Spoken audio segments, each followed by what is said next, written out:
Yep, back again for more fragrance reviews. This time doing it, I've done this before, kind of like the sample reviews, but like a quick fire. So again, not doing as much of a like note breakdown, just going on previous experience, because some of these I have had on the skin before. One of them I've even had a bottle of, and I tend to just do this the sample reviews, not just for, you know, to help people out there who manage to watch this video or come across it, but just it's nice sometimes to try different things. Again, some of the fragrances that I have here that I've sampled in the past, to buy bottles of the the aftershave or EDP or whatever, it can be hundreds of pounds. So it's a cheaper way of getting to sample it, because again, you know, unless you've got money to burn, you don't always want to be spending hundreds of pounds on a fragrance, especially as a blind buy. But all of these, as I say, I've already worn some on the skin. I've made notes in my my notebook. So without further ado, we'll start. So here we have Caroline Herrera Sexy Men. I believe this is a flanker of the 212, which I've also owned, which is pretty decent, especially for an EDT. Come out well over, I think, like 10-15 years ago, something like that. Used to wear this and the 212 in my early 20s. Again, kind of Grandpa Simpson, showing my age a bit. But even though, as I say, I've owned a bottle of this many years ago, I just wanted to revisit it, because again, I remember this being very radiant on my skin, and for an EDT of good quality.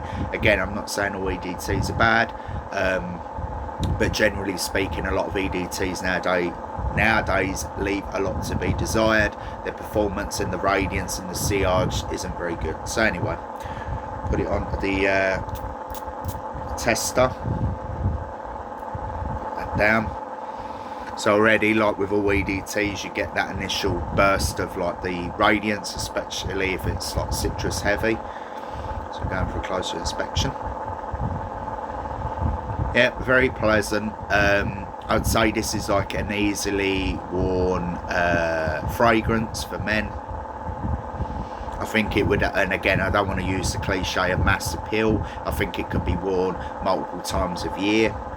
If I was to, get me words out, if I was to describe the smell profile, it's sort of like a little bit spicy. Again, the clue in the title, the original DNA is there of the 212 by Caroline Herrera. This is just a little bit smoky, a bit spicy, a bit darker. Even the bottle design is the same. I remember that the 212 is more ozonic, more shower jelly, clean, fresh smell. This still has that backbone DNA of the clean, the freshness, but it also has the added like the spice, the darkness. So again, and even the clue in the title being like sexy men, sexy man, it's kind of like more of a date, how it's designed as like, you know, a bad boy version, flanker if you like. But I think it does it very well, and I remember buying maybe even 2 bottles of this back in the day, or going through 2 bottles. So yeah, very nice. Again, I'm not going to say it's anything special. If I was to give it a rating based on the performance and the longevity and so on, I'd say it's a solid 7. Obviously, if it was, you know, maybe a EDP version of this and it lasted a bit longer, or had a bit more push, like the push off of your skin, but still, yeah, very pleasant. So 7 out of 10 for Caroline Herrera Sexy Men. I don't imagine it to be very expensive either, not that I've looked online, but I think it used to be like £20-30, which again, it's excellent value. Kind of old school though, again, quite linear, not anything special, but a little bit different, and a 7 out of 10 still recommended. So now we move on to Victor & Rolf Spice Bomb Night Vision, which is an EDP. So I've owned a bottle of not the original, Spice Bomb Extreme, which is like a flanker version to the original, but it's a parfum. On my skin, it's super radiant, or as they sound like, beast mode, which it is on my skin. It's one of the only fragrances I have that I can honestly say, like, the performance, the radiance, the longevity is like a 10 out of 10. This is a flanker version, That original version, or the one I've just mentioned, the Spice Bomb Extreme, is orange bottle, like a grenade with the pin, and kind of a cool design if you like. And this is the same bottle design but green. I have smelt this before, but I didn't really remember it that well, or in terms of when I put it on the skin in Boots or Superdrug or wherever it was a while ago. I don't remember it sticking with me as much or being as potent as the Spice Bomb Extreme. So go with a sample. So it's got the radiance of an EDT, even though, as I say, it's an EDP. So yeah, it kind of is very different. Again, even though it is called the Spice Bomb, let me see. So even though it shares the name of the Spice Bomb, it does smell very different than the Spice Bomb Extreme. So I would say it's like its own thing, doing its own thing, its own entity. Even though I detect a kind of a spicy note in there, it's not as prominent as the Spice Bomb Extreme EDT, or sorry, Spice Bomb Original EDT, which is silver, or the extreme version.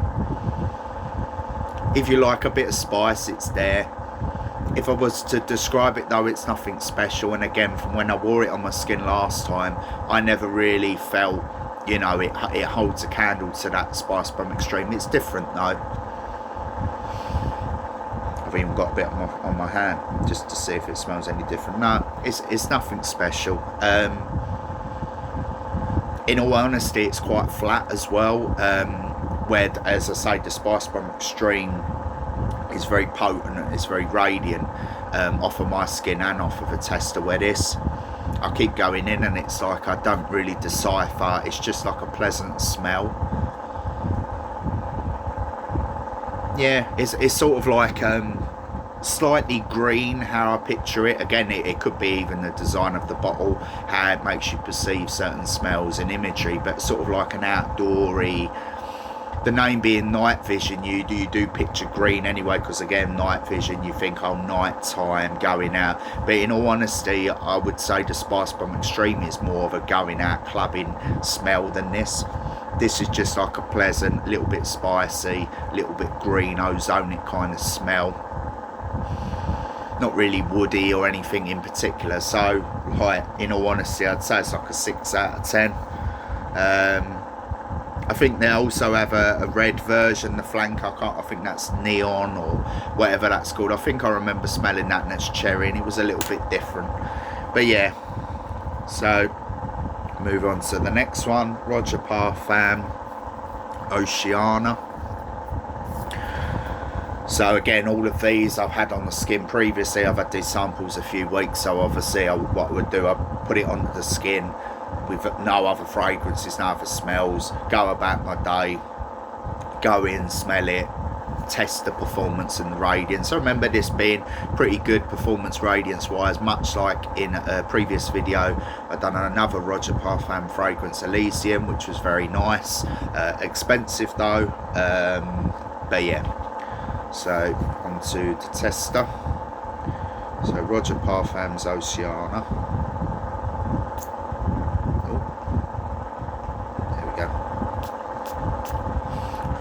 Free sprays, that's what I do when I put it onto the skin. EDTs I tend to like, you know, 3 or 4, and that gives me a rough good reading. Yeah, very radiant. Again, it's an EDP, but unlike say the Victor and Rolf Spice Bomb, which is very flat, I remember this being very radiant, very potent even off of my skin, which is a good thing. Yeah, very, very nice. Again, it's kind of like it does hit the brief of how it's described, Oceana.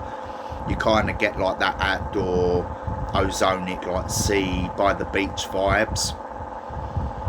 And I think again it's more citrus heavy, so as obviously you could say it's more designated for summer wear. Having said that though, I think that this easily could be worn in the evening. Definitely not like a winter scent. It is very citrus heavy, so I wouldn't recommend it for there. Again, I tend to be kind of balanced with how I'm saying things, like if a fragrance is really dark and so on, you're not going to be wearing it on the beach. But how this is designed, it's more like beach wear, day wear, summer wear, but it can be worn in an office as well, in a gym. It's not overly offensive, easily worn, wearable. You kind of got like an element in there that is very nice. It's sort of like an oaty kind of like grain smell, if that makes sense, which is kind of hard to describe, but for people who, you know, have had grains and wheat, it's sort of got that kind of like barley, it might be, I'm not sure. But at the same time, it has that like barbershoppy, fresh cleanness, like having a shave, and again tying in with the title Oceana, you know, that kind of thing. So yeah, very nice. I remember the radiance performance being good. The only reason I mark it down, I was going to give it a 7.5, is that it's very expensive for what it is. I'm not going to say it's not good, but there are plenty of other blue fragrances out there that do the same thing that are a lot cheaper. So, and I'm not going to go into comparisons, but let's just say what it is. So I'll still give that a 7 out of 10. So it's above average, it's good, it's wearable, but I think it's quite expensive for what it is. And personally, I prefer the Elysium slightly more. Again, similar smell profile, similar price, but a little bit more about it. So now we move on to my favourite. My dad owned a bottle, the original Dolce & Gabbana Pour Homme that I nicked off him because it was very nice. And then many years later, or about 12, 13 years ago, they brought Dolce & Gabbana the One. This is a more recent version, the Intense, which I believe is a parfum, I'm not sure, but I know that it's... The problem with the original, the One by D&G, was that for the first hour or two, amazing radiance, amazing smell, and then it just dried down to a skin scent, and then the performance and longevity wasn't great, and at that time it was quite expensive. Obviously this is an updated version, so it still has the same smell profile, but it's much more long lasting. So as I say, this, without jumping the gun, this was my favourite of these samples at least. So put it on I said skin, put it on the tester strip and go from there.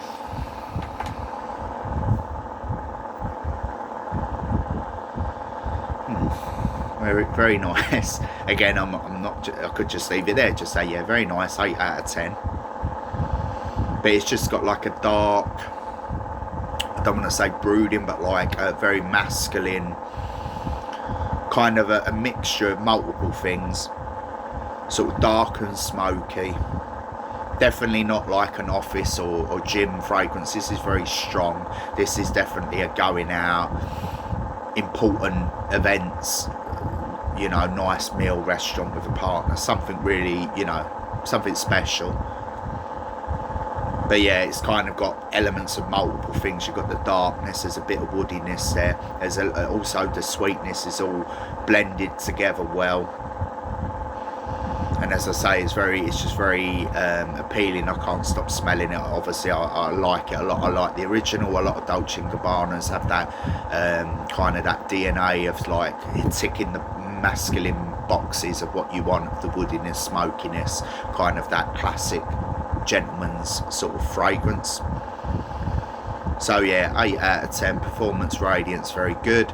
Not quite sure of the price of this. Again, as I say, the original Dolce & Gabbana, the One, was quite expensive considering the performance. If I was to draw a comparison to that, there's a lot of Yves Saint Laurent fragrances that are very similar. The Nuit de la Homme, they've got lots of flankers. I always used to like that as well, but again, I just couldn't justify paying all that money for something that for an hour or two will smell great and then it fades away. But this sorts out that issue of the original, the One. It lasts longer, it has just as good a radiance that stays with you, it projects still for longer off of the skin, and it's just a slightly darker take on the original. So 8 out of 10 for Dolce & Gabbana, the One Intense. That's my favourite. I've got 2 more to do. I kind of jumped the gun there, but you know, that's just how it is, that's how it worked out. So the next one is and I own a bottle of one of the fragrances from this range. This is Prada Luna Rossa Ocean, and this is the Parfum. So the Luna Rossa line, as far as I'm aware, there's Carbon, there's the original Ocean, there's several others, I think there's 2 more, and then there's the black version that I have that's one of my favourite fragrances, even though it's nothing special in the sense that you would have smelt similar fragrances before. It just ticks all the boxes in terms of performance, radiance, smell profile, wear it in multiple occasions all year round, not overly expensive, and so on. Where this one is a kind of like an updated version, I'm guessing, of the Ocean. I can't remember how that smelled. I actually smelled this when it came out in Boots. I was just out shopping with my mum, and I went in there, and not without kind of a bit off topic, but this was several weeks ago. They just brought out the new Dior Homme Intense, which, from my understanding, because again, just putting it out there, I thought it was nothing special. I've never smelt the original, but the original's got lots of different notes as well, and as far as I'm aware, just kind of putting a little bit of information out there, it was a different designer who designed the new Dior Homme Intense, and they're almost talking about phasing out the old formula that was very popular. It's expensive but very popular. And I literally smelt it, as I say, in comparison to this, and I just thought this is nothing special. Again, kind of going off topic, but that same day when I smelt the new Dior Homme Intense, I thought this isn't very special. But next to it was this formula, the Prada Luna Rossa Parfum, which is a red version of the blue. And breathe. So we'll go on to the smell profile without getting not off topic, but you know, confusing people. So this is an updated version again of Prada Luna Rossa Ocean, but this is the La Parfum, so I believe the original was an EDP. Yeah, very nice. Again, kind of like mass appeal, wear it in multiple environments, ticking different boxes. It's got like a sweet sort of spicy edge to it, but not overly sweet, not overly spicy, so it's well blended. I can't stop wanting to smell it. That's the thing I have in common with fragrances I really like. I can't stop wanting to smell it, so it's like an addictive quality in there. I think that this can be worn multiple occasions, not just going out. I don't think it's overly offensive either, so even though it's got elements that you can wear it going out, even in the office, in the gym, it's very fresh and clean. I'm guessing much like the original, but this is just slightly nuanced version of the EDP. This is a La Parfum, so you like to think that the longevity is slightly better. Obviously I've never owned the original Ocean by Prada, however I do have behind me the not that I'm going to get it because it's behind a load of fragrances, but I have the Prada Luna Rossa Black, which is very good, as I mentioned earlier. So yeah, I'll give this like a 7.5 out of 10, above average. Not quite as nice as the D&G One Intense, but still very nice, wearable. I think it would have mass appeal. I think a lot of people would like it. You know, it's a bit different than the norm. It's not just, you know, something you've just smelled 500 times before. So we finish with M&G Orange Blossom, MG Orange Blossom Garden and French Vanilla. That's a mouthful. So I had no idea what this company was. I've never heard of them. This came as a free sample with the order that I did, which was appreciated. I went on to YouTube, I went on to Google. I later found out it's a Canadian company, or Canadian French company, I can't remember. Not that well known, and I'm not even sure. The prices are quite expensive as well, so I'm guessing it's a niche house that's not very well known or very well reviewed.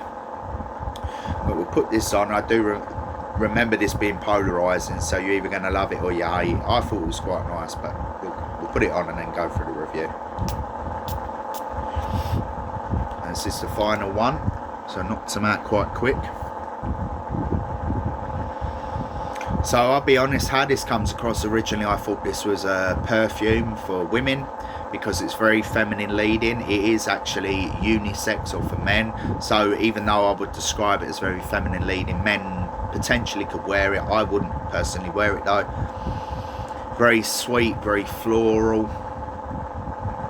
Again, the clue in the title, French vanilla and garden blossom. Kind of an older lady smell, how I perceive it, you know, like a French fragrance, like a Chanel or Dior, but made more so for a woman. So again, I would never wear it, and I personally wouldn't recommend it for everybody.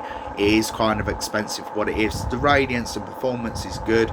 I just remember when I had this on thinking I've just put a perfume on me. Again, I'm not saying all perfumes and all aftershaves or whatever can't be worn by either or sexes, but this is very, very feminine leading. So say out of a 10, it's like an 8.5 even, you know.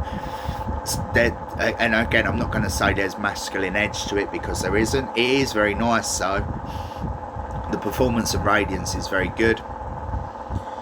But yeah, how it dries down, it loses a bit of that older lady vibe. So it becomes, say, on the dry down a bit more, say, from an 8, veering towards feminine leading to like a 6, 7. So when it dries down, it's a bit more agreeable, shall we say. Personally, I wouldn't wear it though. Again, I'm not going to rate it as if I'm going to wear it. I'm going to rate it in a general. So I'd say it's still a 7 out of 10. It fits the brief if you want something floral and that's very sweet, and kind of like, you know, going out in the garden, kind of that sort of vibe you get, again, of an older lady, say, doing in the gardening. That's the kind of imagery I get of this. I think an older lady would like it.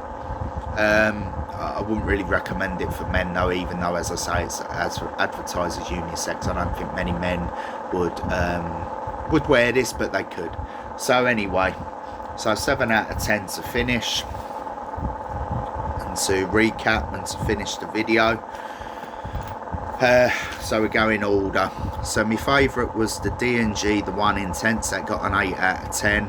Then the Prada Luna Rossa Parfum, that was second, that was a 7.5. And then we've got the Caroline Herrera Sexy Men EDT, a 7. Roger Parfum Oceana, a 7. And then the one I've just done, the M&G Orange Blossom and French Vanilla, a 7. The only one I wouldn't recommend at all to anyone is the Victor & Rolf Spice Bomb EDP Night Vision.